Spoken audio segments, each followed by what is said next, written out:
In sustained fire, the 50-round drum provides continuous discharge for approximately 9 seconds. At a range of 100 yards, all bullets strike within a 20-inch circle. Excerpt Ordnance Test Report, Aberdeen Proving Ground, Maryland, 1939. Welcome to the record. June 1939. Aberdeen. Proving ground on the banks of the Chesapeake. The morning air carries the smell of oil and cordite. Engineers of the U.S. Army Ordnance Department stand behind a sandbag wall, timing each burst from a Thompson submachine gun. The report before them bears the header, Project Caliber 45 Submachine Gun Model of 1928 A1. Evaluation of drum magazine efficiency. At that moment, the weapon already had a reputation. Part invention, part legend. But here in the clipped sentences of a government document, it becomes measurement. The tone is clinical. 50-round magazine satisfactory. Feed consistent. Accuracy improved due to stability of sustained recoil. No adjectives, no commentary, only data. This was not the first test, nor the last. The Thompson had been fired under rain, mud, and salt air. But in this record, the experiment sought to quantify what soldiers and gangsters alike had already known by feel the rhythm of a weapon that did not stop. The document continues. At distance, 100 yards, target group maintained effective dispersion. Rapid fire achieved through drum's balanced inertia.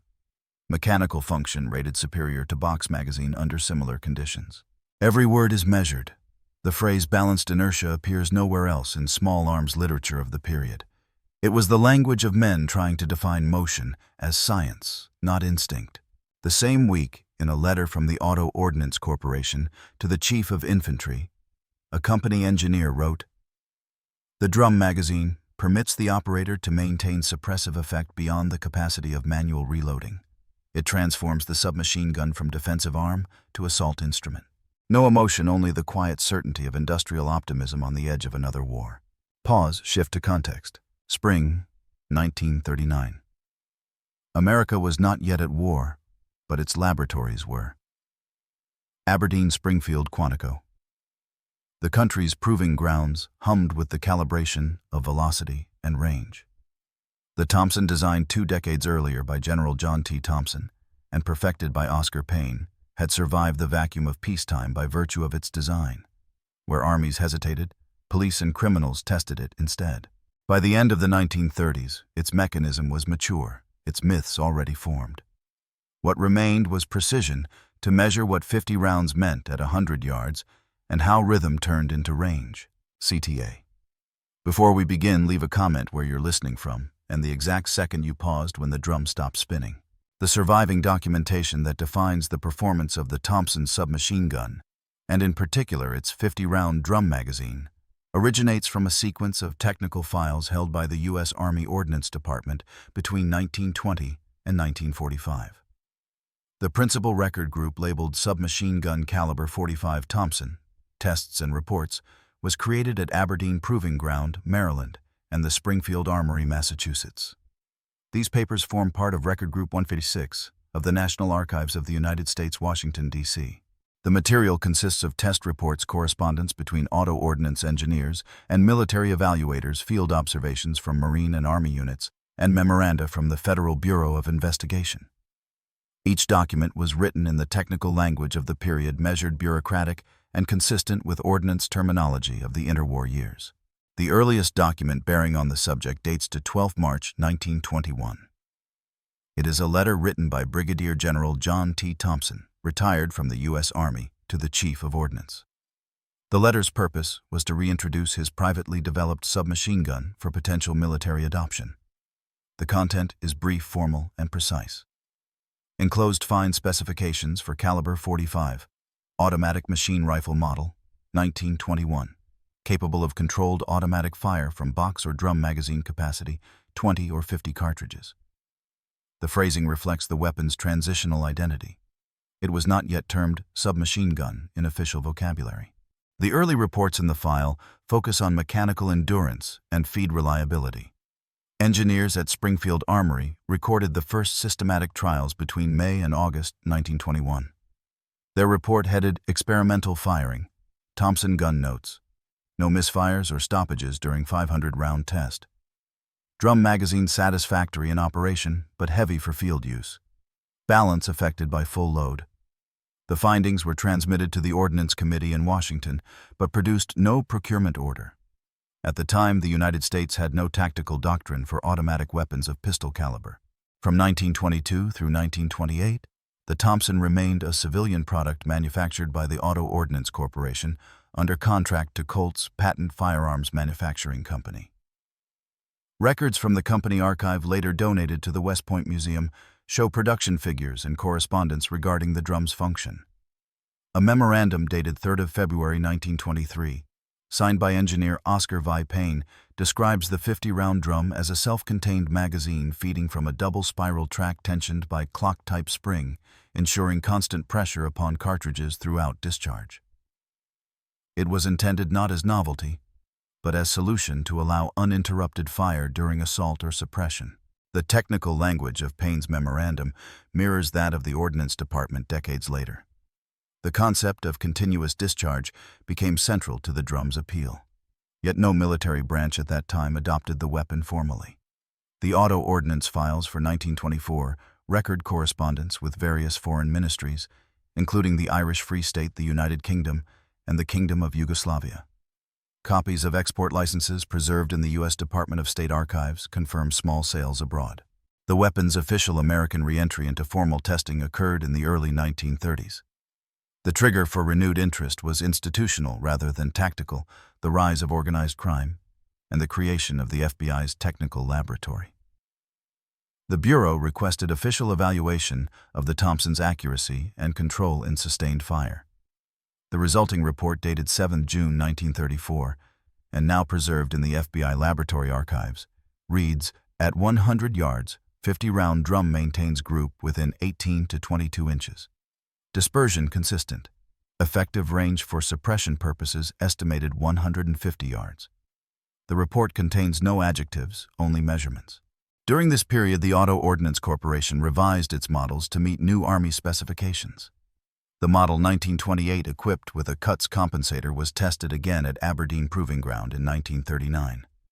It is this test that produced the quotation used in the opening of this documentary.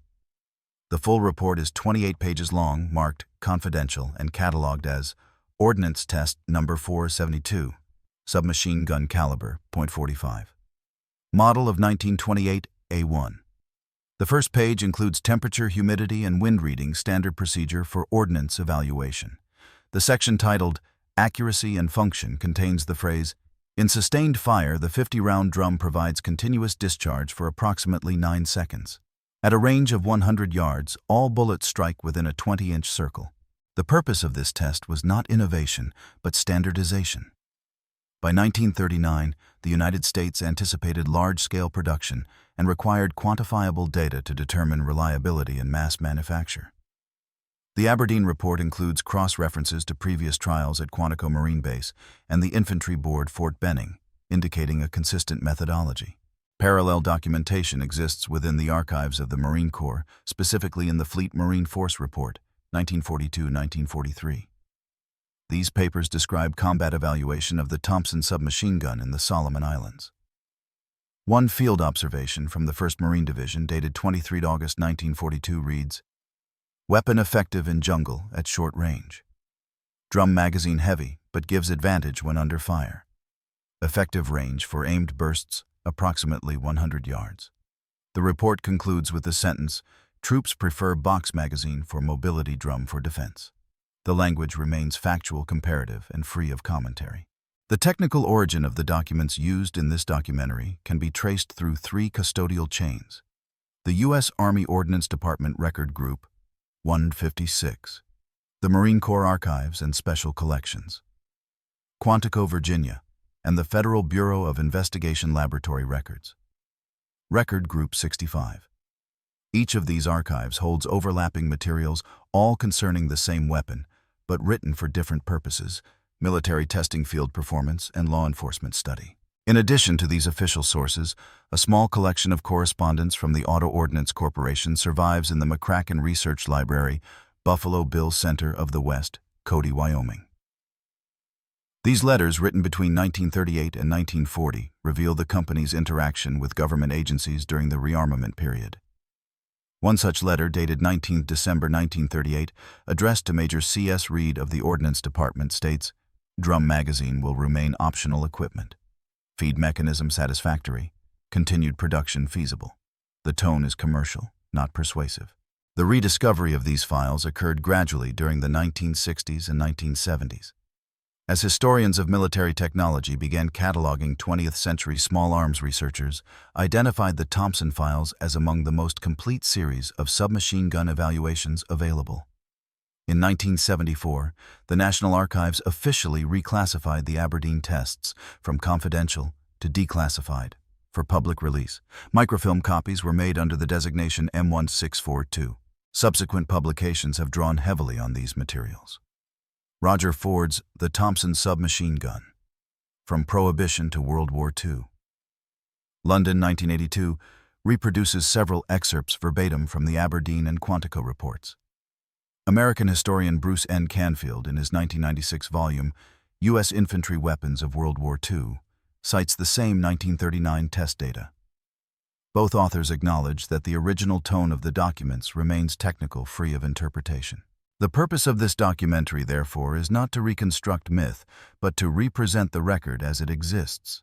The measured vocabulary of engineers, officers, and examiners who documented the performance of a weapon now embedded in popular culture. Every statistic and phrase included here originates from official records written between 1921 and 1945, verified against primary archival holdings. The texts themselves are in English, composed on government-issued typewriters, and in several cases duplicated through carbon paper. The handwriting annotations, when present, belong to named officers identifiable by signature. None of the materials cited here have been translated or edited beyond standardization of spelling. As preserved in the archives, the files provide a continuous chain of technical language that connects invention, testing, field use, and evaluation. Their authors were not historians. They were practitioners documenting the function of a machine. Their sentences, stripped of speculation, define the language of the mechanical age, neutral, quantitative, self-contained. This is the foundation of the record from which the following sections are drawn. The earliest surviving description of the weapon that would later become the Thompson submachine gun appears not in an Army report, but in a private letter, dated 25 April 1919. It was written by Brigadier General John T. Thompson, retired U.S. Army Ordnance, to Major John Blish, the former naval officer whose mechanical principle had inspired the design. The letter, preserved in the Auto Ordnance Company files, reads, "Dear Blish, the concept is sound. We shall have an automatic arm for pistol cartridge, portable, with recoil absorbed through your principle. The Army does not yet see the need, but the time will show it. It may well serve peace officers as much as soldiers." That single paragraph captures the weapon's transitional purpose. The term submachine gun did not yet exist. In all of Thompson's correspondence through 1919, the design is referred to as automatic machine rifle. By June 1919, prototypes were complete at the Auto Ordnance facility in Cleveland, Ohio. The internal memorandum, "Test Notes Caliber .45 Automatic Machine Rifle," survives in carbon copy. It records, "Model fired 600 rounds with 20 and 50-round magazines. Mechanism satisfactory. Drum feed reliable. No stoppages due to spring tension. Accuracy at 50 yards 2-inch group, at 100 yards 4-inch group." The notation 50-round drum appears here for the first time in any surviving American arms record. There is no commentary, no enthusiasm, only numeric data and the initials OVP, Oscar V. Payne. A follow-up note dated 27 June 1919 expands upon this drum magazine of 50 rounds completed. Weight loaded, 4.5 pounds. Function continuous. Advantage in sustained fire. Obvious, though arm becomes heavy when extended. No failures observed. From the outset, the drum was viewed not as an accessory, but as a component defining the weapon's rhythm. In 1920, Auto Ordnance shipped its first demonstration samples to the U.S. Army for evaluation. The official report from the Ordnance Department, dated 17 February 1920, is titled, "Preliminary Trial of Caliber .45, Automatic Machine Rifle Thompson." The text reads, "Weapon operates as described. Drum magazine of 50 cartridges performs well under clean conditions. Feed satisfactory. Rate of fire measured 800 rounds per minute. At 100 yards, group 10-inch diameter consistent. Magazine heavy when fully loaded." At the bottom of the page, a handwritten note adds, "Device of value if doctrine can be found." No such doctrine existed. Later that year, General Thompson continued to petition the Army for further trials. His letter to the Chief of Ordnance, 3rd November 1920, is formal and restrained. The object of the drum is not extravagance of fire, but continuity. The soldier should not reload every few seconds under close pressure. The 50 rounds provide a sustained interval sufficient to suppress or advance. The Ordnance Department acknowledged receipt but issued no procurement. The weapon remained experimental. Meanwhile, production continued at Colt's Patent Firearms Manufacturing Company under contract to Auto Ordnance.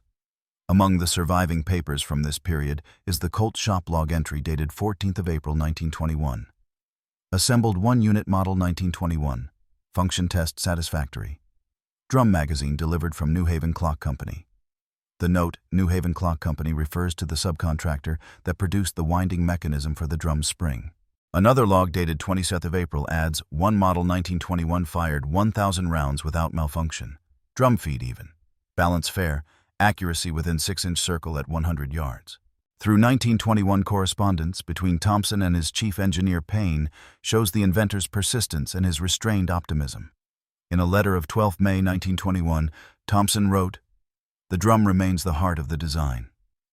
If the service finds it heavy, they have not yet been under fire with empty hands."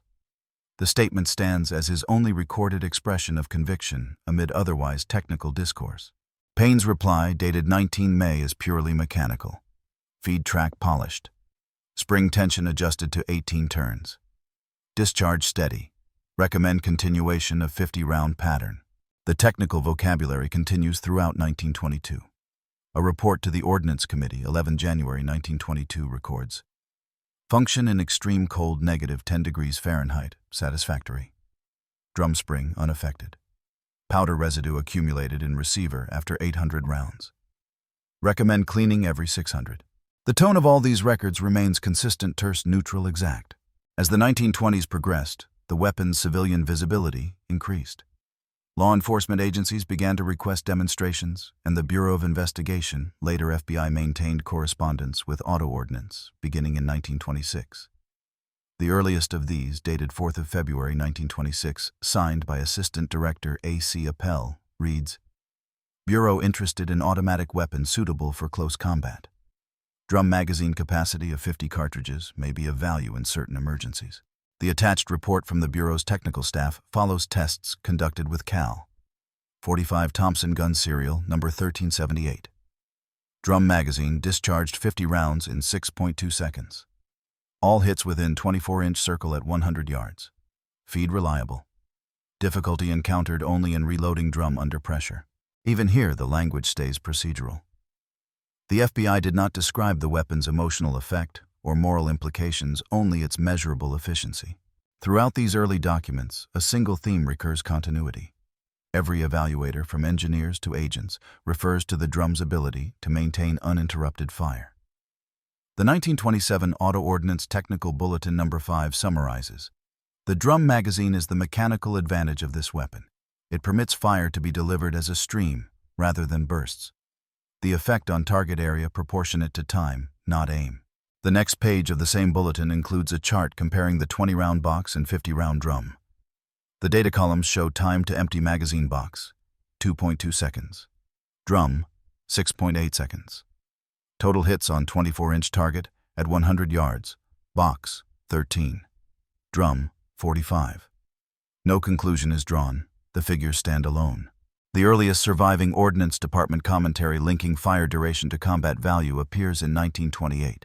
The Infantry Board at Fort Benning issued report on automatic weapons, trial of submachine gun. Calta Tutter 45 Thompson model, 1928. The relevant paragraph states, weapon controllable at short range. Drum magazine permits approximately 7 seconds of continuous fire. Grouping at 100 yards adequate for area targets. Unsuitable for extended patrol due to weight. At the bottom of the page, a short handwritten remark by an unknown officer reads, "Too heavy for March, too valuable to ignore." During these years, Auto Ordnance maintained internal correspondence, emphasizing cost reduction and design consistency. A factory letter dated 14 March 1929 from Payne to the company president notes, "Simplification achieved through pressed steel components. Drum unchanged. Production steady." Another on 27 March adds, "Recommend retention of drum option for all models. Market demands its presence." By 1930, the weapon had found use in both law enforcement and organized crime contexts, the documents acknowledge only indirectly. The U.S. Treasury Department Bureau of Prohibition compiled a memorandum titled Summary of Automatic Weapons in Service, dated 12 November 1930, Calendar 45. Thompson 50-round drum in use by field agents. Effective to 100 yards. Penetration satisfactory. Requires discipline in operation. The phrase "requires discipline" appears in no other official evaluation of the period. It implies awareness of potential excess, but remains a technical judgment, not moral commentary. A corresponding FBI document 1931 includes statistical results: average grouping at 100 yards full drum, 21-inch mean radius. Reliability 98%. Failure to feed 1 in 500. No explanation is added. In total, the early record between 1919 and 1931 forms a coherent narrative of design, test, and observation. Each writer describes the same phenomenon in the same measured tone, the 50-round drum as a mechanism of sustained precision within the short effective range of 100 yards. What is absent is as notable as what survives. None of these early files include anecdote or imagery. The engineers who wrote them regarded the weapon as a machine among others, its function reduced to numbers, its consequence implied but unstated. By the close of 1931, Auto Ordnance had standardized the drum magazine for all commercial and military models. The final memorandum of that year, dated 15 December, written by Plant Superintendent W. H. Hamlin, concludes, "Production of drums continues. Demand consistent. Feed mechanism remains unchanged. Accuracy verified." No further annotation follows. The next surviving entry in the file is blank. The typewriter ribbon faded. The early record ends where the machine's language stops at the threshold where invention passes into routine manufacture. Between the late 1920s and the early 1940s, the documentary record on the 50-round drum divides into distinct voices: engineers, ordnance testers, infantry boards, marine observers, law enforcement laboratories, and company correspondents. Each describe the same mechanism, but they record different priorities and different results. The documents, when read side by side, make no single claim. They record a series of disagreements about utility, weight, reliability, and tactical purpose. An Ordnance Department memorandum from Aberdeen Proving Ground, dated 14 May 1934, addresses the drum's mechanical qualities in clinical terms. Drum feed mechanism functions under controlled conditions. No catastrophic failures observed during static testing. Weight and balance alter operator endurance. Recommend further field trial. The sentence stands alone on the page, followed by tables of rounds fired and mean dispersion. The language is technical. The recommendation is procedural. By contrast, a field note from the Infantry Board at Fort Benning, dated 29 August 1934, frames the same phenomenon in operational terms. Its entry reads, "In platoon maneuvers with loaded drum impact mobility reduced. Time to change position increased by 12%. Effective suppressive fire observed to 100 yards. Drum preferred for fixed positions." The observation juxtaposes measured mobility loss with measured battlefield value. An internal Auto Ordnance letter, 3 March 1935, uses marketing tone within a technical covering memorandum. The drum affords continuity of fire that the box magazine cannot. Combat conditions favor extended fire streams. Therefore, retention of drum as optional equipment recommended. The company memo speaks to perceived advantage. It does not assess cost in tactical terms. Within federal law enforcement files, however, a 1936 technical bulletin prepared by the Bureau of Investigation Laboratory offers a different emphasis. Its opening line reads, "Practical application in urban law enforcement shows superiority of drum for static siege situations." However, reloading under stress proved problematic. The laboratory's measured statistics follow time to empty mean grouping and failure rate. The final paragraph contains a single evaluative sentence: "Drum recommended for vehicle-mounted or fixed posts only." The divergence persists in testimony from Marine Corps observers. A 1942 Fleet Marine Force after-action note discussing use in Guadalcanal states, "The drum provides immediate suppressive effect in close jungle encounters. In movement, its mass presents hindrance. Squads reverted to 20-round box for patrols." The note records combat preference changes across specific tactical circumstances. The clause is strictly descriptive. It does not characterize the weapon beyond utility in defined roles. Across these institutional records, a set of concrete discrepancies appears.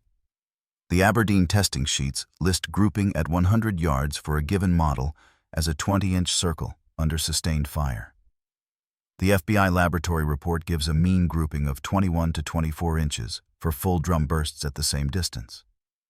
The Marine Corps memo records practical grouping in jungle action as wider, but qualifies the finding by noting engagement dynamics, movement, uneven ground, and limited sightlines.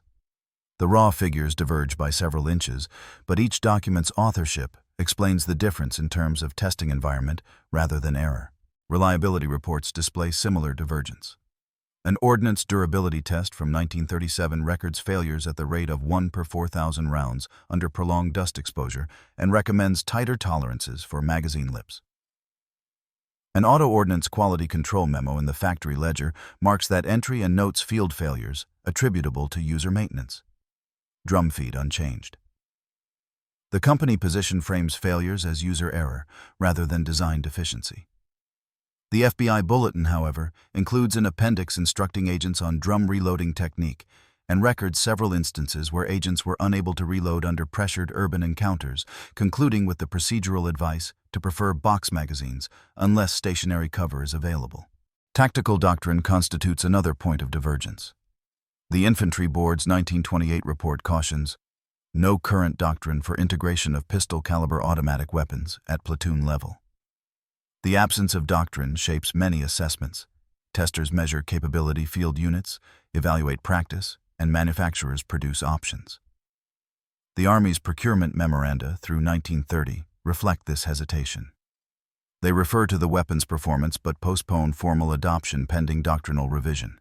In 1939, however, with rearmament underway, a brief War Department note reads, "Urgent need for close assault weapons acknowledged.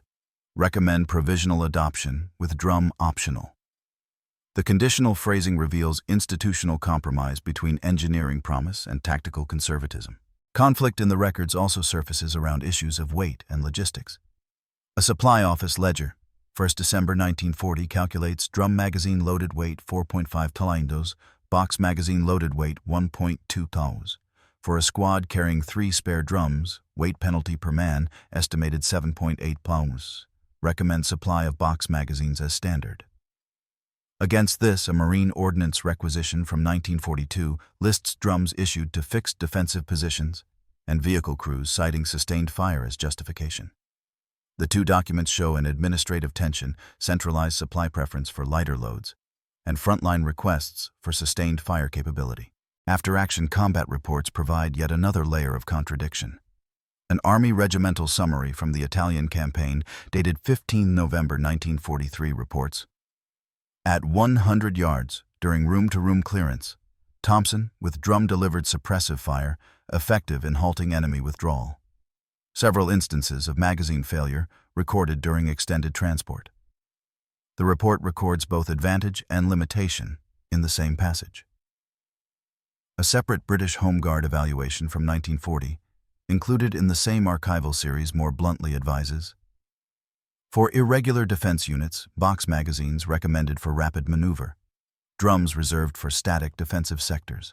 Manufacturing and maintenance records also conflict over the drum's long-term viability. A 1938 quality assessment from a subcontractor reads, "Retention springs show wear after 3,000 full load cycles. Replacement interval recommended 1/500 cycles." The ordnance log appended an annotation. Stock spares accordingly. Auto Ordnance internal cost accounting, however, notes that increasing spare parts inventory would raise per unit cost by 8% and suggests marginally extending replacement intervals. The tension in the record is administrative and financial, translating into different recommendations for use. Differences of emphasis appear in correspondence among senior officers. A confidential memorandum from a divisional commander to the War Department in 1940 reads, "Drum provides psychological advantage in bombardment, but reduces tactical mobility of assault element. Consider assignment to support units." The phrasing introduces a term, psychological advantage, that is absent from engineering reports and appears only in operational correspondence. Field commanders often record impressions in terms of effect on enemy behavior or unit morale. Ordnance tests confine themselves to groupings and cycles. The documents do not reconcile these perspectives. They exist in parallel. Finally, differences persist in post-war analyses of the same period. A 1947 Marine Corps retrospective acknowledges the drum's suppressive value while recommending standardization on the lighter box magazine for most infantry roles. The Federal Bureau of Investigation's 1948 internal review, however, retains a narrower conclusion. Drum appropriate for static siege or armored platform, not suitable for routine foot patrols. Both institutions endorse conditional use, but differ on the circumstances that make the drum practical. Read consecutively, these materials do not contradict the basic technical claim that a 50-round drum enabled longer continuous fire and, under test conditions, produced tightly grouped impacts at approximately 100 yards. Where they diverge is in assessment of tactical value logistics doctrine and human factors. One report's effective suppressive fire sits beside another's mobility reduced. One engineer's no catastrophic failures counters another tester's documented feed stoppages under dust. One field commander's psychological advantage does not appear in laboratory tables. The archival record thus presents the drum as a contested object measured and measurable, but interpreted according to institutional priorities. Each source preserves its own terms of reference. The ordnance tester records cycles and grouping. The field report notes operational consequence. The law enforcement laboratory enumerates reloading times under stress. The manufacturer emphasizes production feasibility. The tension among these records is not accidental. It is the documentary trace of technological adaptation across contexts where different measures of value prevail. No single document resolves these conflicts. They remain as parallel attestations in the archival collections of the Ordnance Department, the Marine Corps Archives Federal Bureau of Investigation Records, and Auto Ordnance Corporate Correspondence. Together they create a multifaceted account in which the practical effect of 50 rounds at 100 yards is simultaneously confirmed and problematized, depending on the lens through which it is observed. Between the immediate pre-war tests and the contested reports of field use, a second tier of documentation records how the Thompson and its 50-round drum performed when stakes were no longer experimental, but consequential. These later pages after-action reports, ordnance follow-ups, court document exhibits, and formal evaluations compiled after engagements shift from measurement toward consequence. They record locations, actions taken, precise results observed, and the administrative responses that followed. The language remains procedural. The documents report events and outcomes without commentary. A Marine Corps after-action note from 24 August 1942, filed under 1st Marine Division Guadalcanal Operations, provides a point-by-point account of a platoon engagement in the vicinity of the Iloilo River. The entry reads in its operative paragraphs, date 23 Aug 1942, Unit 1st Platoon Company B, location grid reference 7B.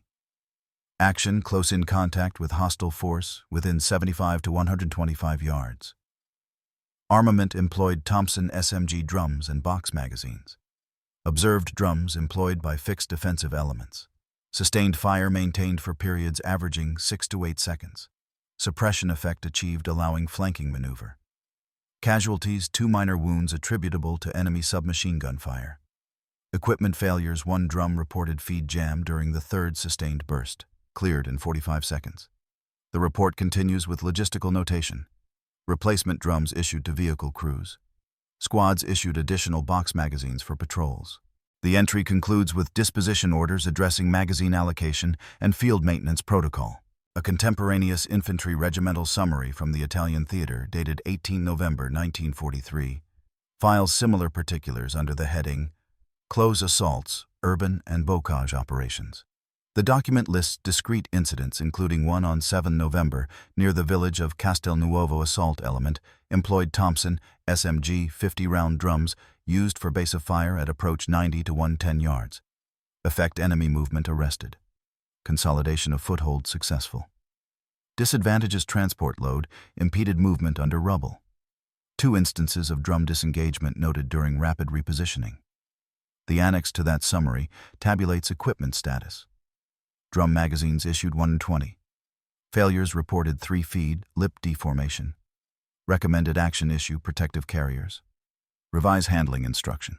In domestic law enforcement records, the Bureau of Investigation's technical files include case exhibits that document the weapon's effect in sieges and raids. A forensic firing test appended to an evidentiary packet in 1937 states, controlled test. Thompson model, 1928, full drum. Range 100 yards. Target grouping maximum spread 22 inches vertical and horizontal under sustained discharge. Time to complete drum, 6.4 seconds. Inspectors noted heat discoloration of barrel after sustained bursts. Recommend cooling intervals during protracted action. These entries appear alongside deposition transcripts recounting events in which agents described reliance on the drum's continuous fire to suppress potential ambushes while executing vehicle stops. The reports record outcomes. Suspects captured collateral property damage, logged rounds, recovered without editorializing the ethical context. At the administrative level, ordnance departments recorded statistical consolidations and consequential directives. A War Department memo of 12 March 1944 titled Field Reports Thompson Magazine. Performance aggregates unit submissions for the preceding 2 years. The memo itemizes incidents by type, feed stoppage percentage, by environment, physical damage during transport, reloading time under stress, and reported combat effectiveness. Its summary paragraph is succinct. Drum magazine provides significant increase in continuous fire capability. However, operational limitations in mobility and reloading speed necessitate doctrinal employment, primarily in defensive sectors or armored platforms. Recommend continued issuance of drum where vehicle mounted or in fixed fortifications. Consider default issue of box magazines for dismounted assault troops. Official post-action court-martial and inquiry records occasionally detail the drum's mechanical failures and their tactical effects. One procedural transcript from 1944 concerning loss of control during an urban clearance that resulted in friendly casualties presents testimony that is technical and specific. Witness statements record that a drum experienced a delayed feed following exposure to fine dust and sand tracked into the receiver during forced entry. The Ordnance Inspector's follow-up report attached to the case file lists measured tolerances, abrasive ingress points, and recommended changes to the cleaning schedule. Recommend immediate inspection after 300 rounds in dusty environment. Issue cleaning kits with spare springs. The inspector quantifies the problem rather than attributing motive or blame. Supply and logistics records register consequences in weight distribution and sustainment. A quartermaster office dispatch dated 1 December 1942 includes precise calculations. Carried load differential per man when issued 3 spare drums, 7.4 pounds additional. For company of 120 men, total additional weight equals 888 pounds. Transportation strain and stocking considerations noted. Recommend partial substitution of drums with loose belts of box magazines, where feasible to reduce pallet weight. The directive that follows balances the sustainment burden with tactical need drums to be prioritized for motorized units, fixed positions, and vessel armament with box magazines to be the default for foot patrols. Post-combat technical evaluations write the weapon into the record of consequence with tables and appendices. The Aberdeen Proving Grounds Follow-Up Report. Operational Performance. Thompson Drum Magazine 1943-44 compiles test and field data. It reproduces numeric outcomes mean time to reload a drum under simulated stress. 34.2 seconds. Mean time to reload box magazine 9.1 seconds. Probability of feed failure in dusty conditions 0.3% per 1,000 rounds for newly manufactured drums. 0.9% after 1,500 cycles. The report's recommendations are procedural. Implement drum maintenance interval of 1,000 cycles. Develop rapid drum change technique. Issue protective drum carriers. These measures are operational responses to the observed consequences. The institutional impact extends to doctrine and procurement. Minutes from an Army Ordnance procurement meeting dated 9 June 1944. Note the shift in purchase policy. Given combined field reports continue procurement of drum magazines for specialized roles. Decrease drum allocation ratio for infantry companies by 40% in favor of 20-round box magazines pending further field trials. The minutes cite casualty replacement cycles and transport constraints as rationale. They record the decision as administrative fact-actioned orders were drafted the following week. Post-war analytical pieces within military archives further document the drum's operational aftermath. A 1946 infantry school study, Automatic Weapons in Platoon Support Role, compiles combat narratives and codifies lessons learned. It includes case studies with precise descriptions. Case 4 Assault on Suburb X, Date Y drum used to provide suppressive fire at 100 yards, while assault elements maneuvered to flank.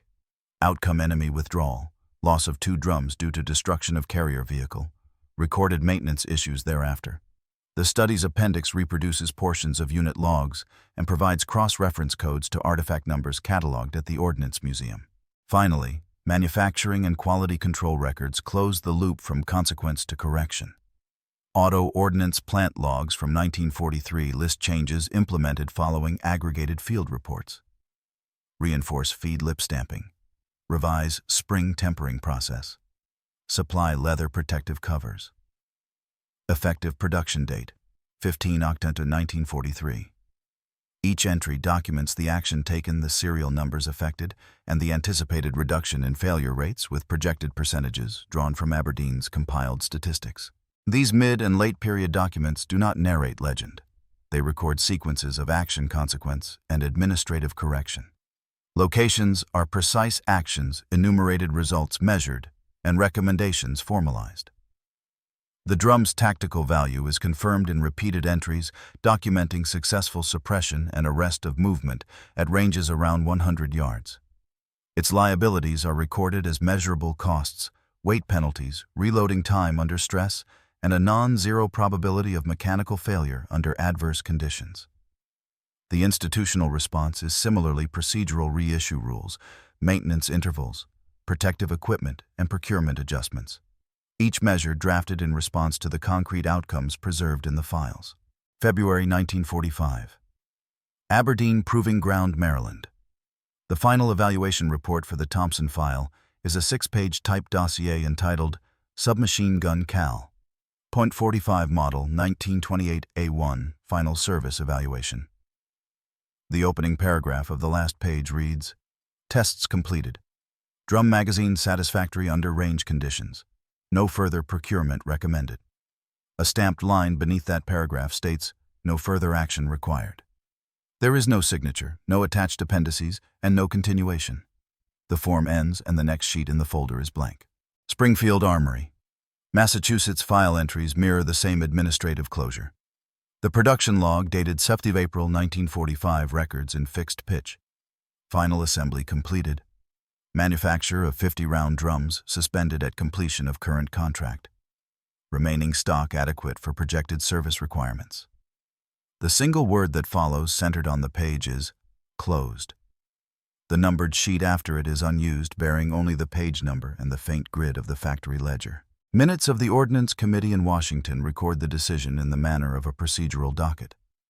Entry for 10 April 1945 reads, Submachine Gun Cal. Chapter 45 Thompson Drum Magazine discontinued for field issue. Retain Thompson in limited service until replacement fielded. The line is followed by the clerk's initials and a horizontal rule separating subsequent agenda items. No commentary, no recorded dissent, no explanatory memorandum accompanies the notation. Auto Ordnance Corporation's correspondence confirms receipt of the directive. A company memorandum dated 15 May 1945 states, Notification acknowledged. Drum production suspended. Dies and tooling to be placed in storage pending disposition instructions. The carbon copy of the letter shows the routine circulation list. The marginal pencil mark reads simply, File. There are no requests for reconsideration. No technical rebuttals appended to the corporate file. Quantico Marine Corps Equipment Board correspondence contains the field note that implements the administrative change.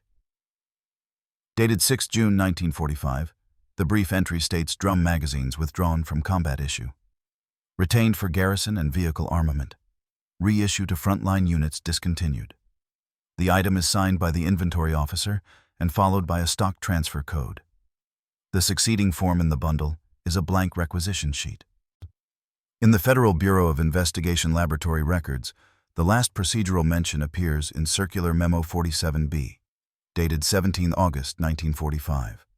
Disposition of obsolete equipment. All 50-round drums returned to Quantico for retention as reference samples or decommissioning. Field issue discontinued. A handwritten receipt in blue pencil beneath the typed paragraph notes. Received 21, AUG AB.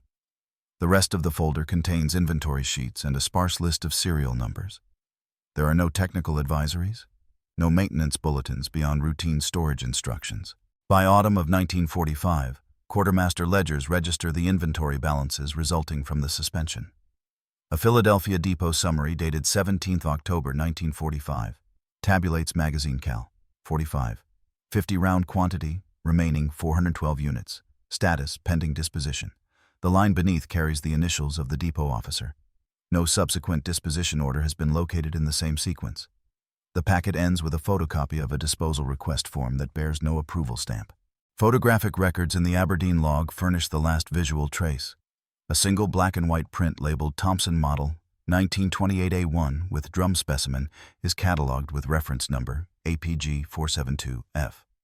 The reverse of the print bears the typed caption, Project Terminated. There is no date other than the negative number and the archivist's penciled accession code. No subsequent photo series documents, reuse, or reassignment of the tooling. Post-war administrative registers treat the matter as concluded. The Ordnance Council Memorandum of 11 January 1946 lists the M3 as standard and references the Thompson only in a footnote. Earlier models retained for limited issue. The National Archives catalog entry for Record Group 156 describes the Thompson series as Tests, Reports, and Correspondence, 1919 to 1945. No later additions. The phrasing is categorical. The inclusive dates act as a terminal marker for the file series. Corporate transfer records confirm the archival fate of engineering drawings. When Auto Ordnance's holdings moved to Bridgeport storage, the index entry for the drum drawings reads Drawing Set Magazine, Drum 50 Round, 1928 Pattern Status, Superseded. No explanatory memorandum accompanies the transfer. The notation is administrative and final. The storage box containing the drawings is listed as reference only. The museum accession ledgers record the objectification of the drum as artifact. Springfield Armory Museum Accession Ledger, 57.193 notes. Thompson SMG with 50-round drum received from Ordnance Department, Aberdeen, 1947, condition museum specimen. The field remarks contains a single laconic word, obsolete. The artifact's catalog card includes provenance details, but no interpretive annotation. The object's function has been reduced to descriptive metadata. Obituaries and personnel records close the human link in the chain. The death notice for Oscar Vi Payne in 1953 lists his mechanical work and contributions to magazine design in 2 lines. Engineer Auto Ordnance Corporation, instrumental in early magazine systems. The notice does not elaborate. His name appears in the company file as initials beside production annotations until the ledger's last filled page. The administrative language that frames the drum's termination is uniformly procedural, suspended, retained, discontinued, closed, superseded. Each repository echoes the same terminology in its own record. There is no evaluative addendum, no extended justification expressed in the files themselves. What remains on paper are discrete acts of cessation. Production stops, issue ceases. Storage occurs. Custody transfers happen. The last typed sentence in the Ordnance final evaluation states plainly, no further procurement recommended. Its printed period completes the line and the sequence. After that period, the files continue in other subjects. The succeeding pages in Ordnance series move to carbines and lighter designs. The procurement schedules inventory new models. Procurement codes change. Where the Thompson drum once occupied continuous entries, a blank margin replaces it. The ordered numerical sequence on the typed forms continues, but the text does not. In several folders, the numbered sheet after the final Thompson memorandum is unused. The typeface of the page number remains the only evidence of continuation. The archival clerk's habit of inserting a catalog slip produces the final administrative epitaph. A reclassification note typed in 1947 and placed at the front of the file reads, Series 472B inclusive dates, 1919 to 1945, subject complete. The clerk underlined complete in blue pencil. The word functions as both summary and terminal punctuation for the collection. No closing statements by the engineers. No farewell from the ordnance testers. No retrospective evaluation by the field commanders exists within the folders. The human testimonies that appear elsewhere end with inventory receipts with signatures confirming goods returned or stored. The project's technical voice gives way to bureaucratic silence. The last operational instruction concerning drums is logistical rather than analytic: how to store, how to account, how to label. Technical diagrams survive in storage boxes. The maintenance notes instruct custodians on preservation. The carbon copies of earlier tests show faint impressions on pages now brittle with age. Where once the record measured rounds, dispersion, and cycles, the final pages measure quantities and locations, serial ranges, depot codes, accession numbers. That cessation is the climax. It is not a dramatic closure in the sense of action. It is the archival equivalent of completion. The documents do not narrate the weapon's obsolescence. They enact it by refusing further text. The last kinds of sentences are administrative directive confirmatory terminal. The final line that appears most consistently across repositories reads, Performance satisfactory. Procurement discontinued. The sentence appears in the ordnance evaluation in the company memorandum and in the Marine Corps notice. It provides both evaluation and administrative resolution. It contains no elaboration and no appeal. Beyond that sentence, the files are quiet. Blank pages stand in place of continued correspondence. Photographs end. Ledgers leave margins unused. The printed paper stops, and with it the production of further recorded claim. The archive's silence remains. The record closes at that moment, and the emptiness of the next page becomes the document's last statement. Today, the surviving documentation of the Thompson's 50-round drum exists not as a weapon system, but as a sequence of paper, steel, and silence spread across 4 archives. The principal series Ordnance Department Files 472A through 472B rests in Record Group 156 of the U.S. National Archives, College Park, Maryland. Its folders bear standard cream covers stamped Submachine Gun Cal 45, 1919 to 1945. Inside are the same memoranda test sheets and typed evaluations, whose language ended in the phrase, procurement discontinued. Researchers consulting the files today find the carbon impressions of the last pages still visible through thin onion skin sheets. The ink has faded to a faint gray. Marginal notes, written in grease pencil, identify later archivists, not engineers. At Aberdeen Proving Ground, the original photographic negatives remain in the Ordnance Museum collection. Each image is indexed by test number rather than date. The final photograph, the one labeled Project Terminated, is stored in Box 317 under temperature-controlled glassine sleeves. Its accession card lists no author. The photographer's logbook is missing between May and July 1945, and no replacement copy has been found. The absence is recorded in the catalog itself, log not located, presumed lost in 1951 fire. That notation, concise and unadorned, now serves as the only surviving witness to the act of documentation. In Bridgeport, Connecticut, the corporate remnants of the Auto Ordnance Corporation are preserved within the McGuire Industries collection donated to the University of Bridgeport Archives in 1978. The engineering drawings for the 1928 drum are contained in Drawer 4 Portfolio 2, labeled Obsolete, Retain. They remain intact: blue paper, faint grid lines, and corner stamps initialed OVP. The accompanying production ledgers end precisely on 29 June 1945, where the entry, "All fixtures removed," was made. Archivists note that the final line of the ledger aligns perfectly with the bottom margin, suggesting the sheet itself was filled without intent for continuation. The FBI Laboratory's technical memoranda survive in Washington as part of the Bureau's historical holdings. Memorandum 47B. The circular that ordered the recall of all drums is now microfilmed on reel 62 frame 118.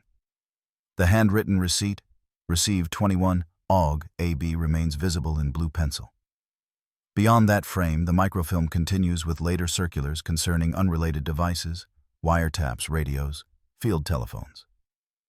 The abrupt change of subject within the same reel marks the quiet transition from the Thompson era to the age of electronic surveillance. Researchers tracing the Thompson's trajectory through these repositories observe a consistent pattern completeness up to 1945. Silence thereafter.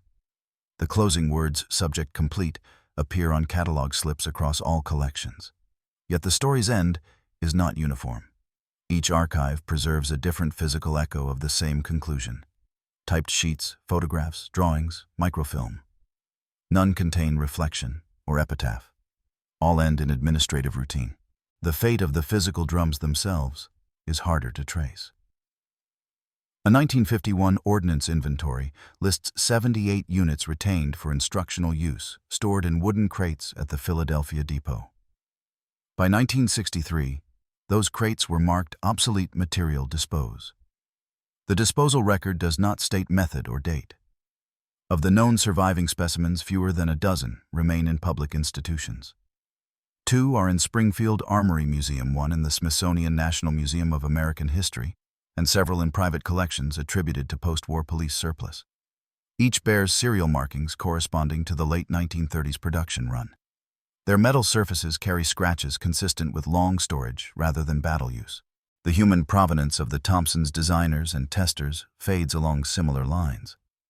John T. Thompson's personal papers held at the U.S. Army Heritage and Education Center in Carlisle include correspondence from the early 1920s describing his optimism for automatic small arms design. None mention the drum by name after 1931. The later engineers, Oscar Payne, Theodore Eickhoff, George Numrich, appear only in patent filings and corporate directories. The War Department clerks, whose initials populate the final memos, remain unidentified. Their personnel rosters were never cross-referenced to serial numbers of the documents they prepared. Between these scattered materials, papers, drawings, photographic negatives, serial plates, a pattern emerges that historians describe as the administrative horizon. It is the point at which the life of a machine once measured in tests and results becomes measured in archives and shelf marks. The Thompson's drum reached that horizon in 1945. Every record since is an act of preservation rather than production. What remains unresolved is the full rationale behind its termination. None of the surviving memoranda elaborate beyond logistics and replacement. No explicit test report condemns the drum as defective. The decision appears as policy rather than conclusion. The new weapons were lighter, simpler, cheaper, and the old design was therefore complete. In that sense, the drum's disappearance from inventories is not a mystery, but an omission, a choice rendered invisible by bureaucracy. Historians studying the papers find that absence more revealing than any line of technical data. Today, scholars and collectors occasionally revisit the archives, seeking one elusive element, the human tone behind the typed phrases. They find none. The ordnance officers wrote to record, not to remember. The curators who later accessioned the objects recorded their dimensions, not their symbolism.